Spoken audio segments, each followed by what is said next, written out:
Tiberias was founded on the shores of the Sea of Galilee in 18 AD by Herod Antipas, the son of Herod the Great. The main city bathhouse is adjacent to the Cardo Maximus, the main south-north colonnaded street that ran parallel to the shore and coursed the entire length of the city. It is seen here at the bottom. The bathhouse was first constructed during the late Roman period, around 4th century AD. During the Byzantine era, the bathhouse appears to have been renovated or expanded. Under the early Muslim period, the bathhouse continued to be in use until the 12th century AD. Built adjacent to the Cardo Maximus and the city market, the complex covers an area of 1,300 square meters. It is 42 meters long by 31 meter wide. It was organized into two main wings.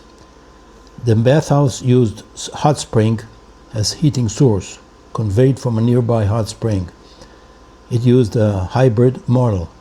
Hot water from the spring piped or channeled into the pools. Hypocaust system used to warm the floors, walls, and air. Starting on the eastern wing, the entrance to the bathhouse led to a long and narrow hall on the northeast side. Here were dressing rooms and social halls where patrons would gather. The roof was supported on a number of basalt arches, and its floor was covered with colorful mosaics illustrating various animals: elephant, cheetah, donkeys, and more. Two doors on its southern wall led to two rooms. Between the two rooms was a space, perhaps a pool. Both rooms were decorated with a colorful mosaic floor. The floor of the western room included colorful geometric patterns and medallions enclosing birds and fish. Under the floor, the excavators found pottery of the 4th century. 3 meters under the floor of the western room was an underground pool, a unique feature of this bathhouse. Its basalt roof was supported by 24 short columns, each 1.4 meter high. The water came into the pool via an underground channel from the western wing, and the excess waters were conveyed through the southeast side. The water level was 1 meter above the floor. The western wing, there were bathing rooms equipped with the traditional sequence of Roman-style bathing facilities. This wing was the active bathing zone of the complex. It formed the western half of the bathhouse. On the western wing were a number of bathing rooms in different sizes: pools, water channels, ceramic pipes, and rooms heated by the hypocaust heating system.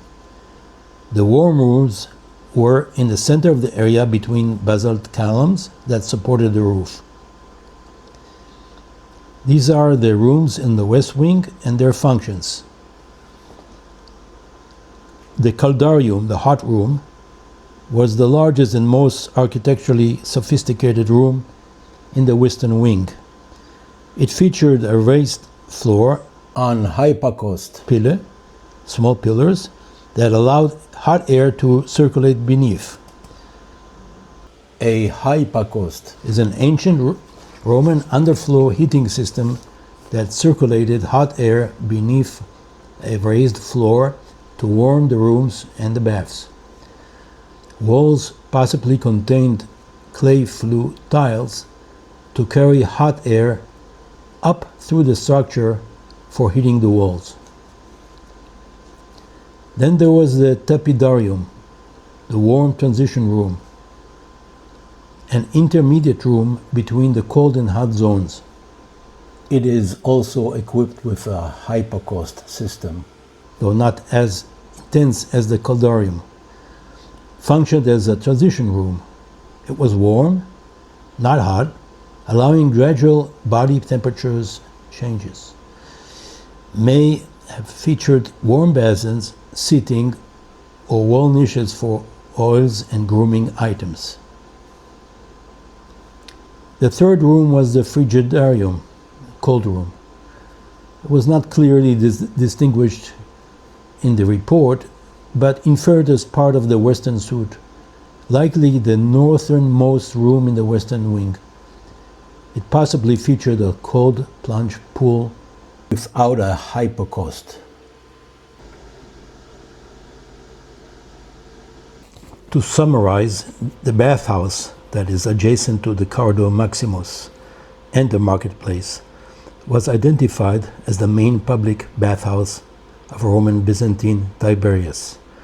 It was also referenced in rabbinic literature. It functioned as a social hub, reinforcing communal ties across religious and ethnic lines in multicultural Tiberias. The structure underwent periodic architectural expansion and adaptation, reflecting changing usage patterns and urban development. It continued function until the 12th century, attesting to its enduring role even in Islamic era Tiberias.